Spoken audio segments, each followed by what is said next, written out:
Hey everyone, Attorney Matthew Legan Sanchez here. Today let's talk about how to work with your child's Guardian Ad Litem in Albuquerque, New Mexico.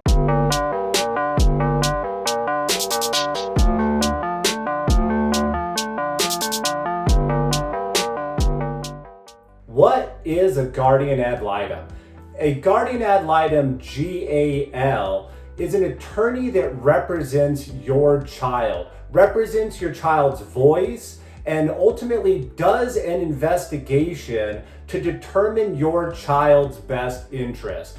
Guardian ad litems are routinely appointed when there's allegations of abuse, neglect, when there's disclosures from the child. If the child is allegedly saying, I don't want to go back with mom or dad because mom or dad has done X, Y, or Z, then the court usually is going to need to get a guardian ad litem appointed to hear the child's voice, because courts never want to subject children to litigation.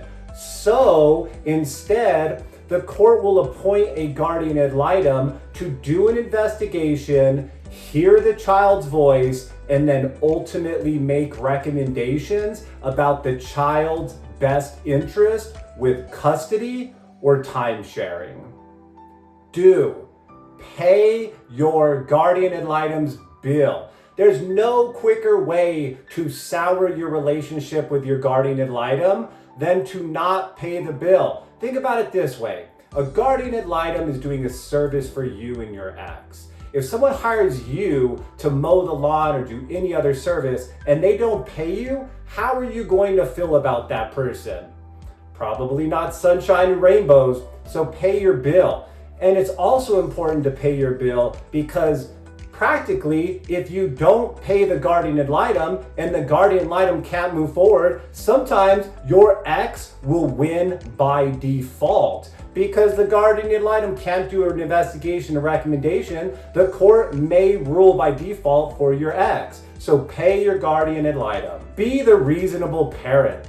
Don't go to the GAL making outlandish claims, outlandish demands. Don't go in there with a bad attitude, go in there already butting heads with the guardian ad litem. Think about it this way. Imagine you and the guardian ad litem are best friends when you begin the process. If you go into the process thinking that the guardian ad litem's not going to like you, is going to be adverse to you, they're going to pick up that vibe. So instead, go in there with a friendly, amicable attitude that this person is on your side. Honey attracts more than vinegar, and this works as well with a guardian ad litem.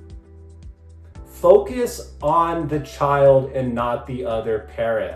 One of the biggest phrases you hear in family court over and over again is child-centered. Make all of your statements child-centered, about the child, not about your ex, not about how much you dislike your ex or problems with your ex. Child-centered. Talk about how you're involved with the child. Be child-centered at all times. Talk positively about your child. Don't belittle the other parent. For example, talk positively about your relationship with your child. You're involved in soccer. You bring your child to school. You do your child's homework and bring your child to the doctor and dentist. You are child-centered, and the child has a positive role. You are strongly bonded with the child in your life. Don't go to the guardian ad litem bashing on your ex. Your ex has bad taste in music. Your ex wears corny clothes or was abusive. Your ex is narcissistic, bipolar. Don't label your ex. If your ex is bipolar or narcissistic, you want to start off with something like, I love my child. We have a great relationship. We're bonded. I'm highly involved. I have some concerns about my ex because they're constantly getting in trouble with the law. They're abusing substances like alcohol or drugs, or they're just moving from place to place or can't keep a steady job. So couch your terms in positive, focusing on the child, and then also bring up concerns, but don't go in there just straight bashing your ex. That's not a good play. Make a good first impression. Don't show up to the guardian ad litem drunk or high. And you're probably right now thinking, who would show up to their guardian ad litem drunk or high? Just recently in a case, the Guardian Ad Litem report stated that she had concerns about a parent because that parent showed up very high because they use marijuana to deal with their anxiety. If you have anxiety or if you're depressed, consider something else that can be relaxing. Relaxing music or meditation, maybe yoga, whatever works for you. But if you show up and you're drinking to have confidence or smoking to not be anxious, they're going to smell that potentially or see that you're impaired, and that's going to impair their vision of you. So make a good impression. You don't have to wear a top hat and a monocle. You don't have to be the Monopoly man, but you don't also have to look like you just came from a Metallica concert and you're wearing a cutoff shirt. This isn't NASCAR. This is a GAL process. So show up and at least wear a nice shirt and don't be high, make a good impression. Don't coach your child on what to say. GALs, the good ones, and most of them, have a sixth sense for when a child has been coached. If your child starts throwing around $5 phrases like best interest of the child, parentification, alienation, those are going to be telltale signs to the GAL that one of the parents is talking to the child, and that could be you. So that can immediately turn the GAL against you. Don't coach your child. It comes across as pretty obvious, and coach. Don't talk about child support. Nothing will turn your GA off quicker than talking about child support. You know, I really want Johnny a little bit more because my child support's too high, or my child support is just not enough right now. So I want to change from a worksheet B to a worksheet A so I can get more child support. Immediately, that is going to raise a red flag that this is all about child support and not about your child. Make it about your child and never make it about child support.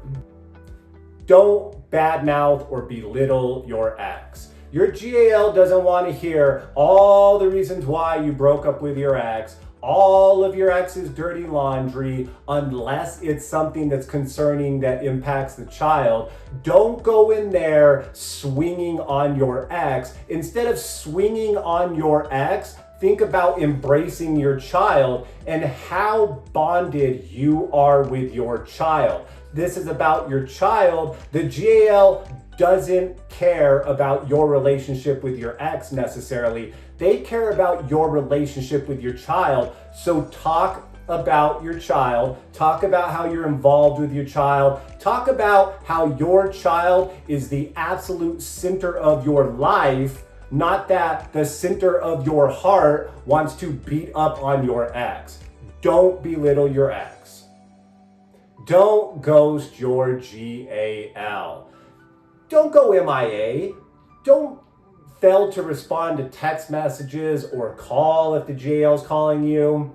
Be there, be Johnny on the spot and respond. But also consider, don't be the annoying person either, where you're constantly calling the GAL, you're constantly emailing them or text messaging. There's a fine line between ghosting someone and being that annoying neighbor who's constantly banging on your door. No one wants the ghosted person, and no one wants the person who's constantly peeking in your window either. So balance it. Respond back timely, but don't always contact your GL, and don't become a nuisance to your GAL.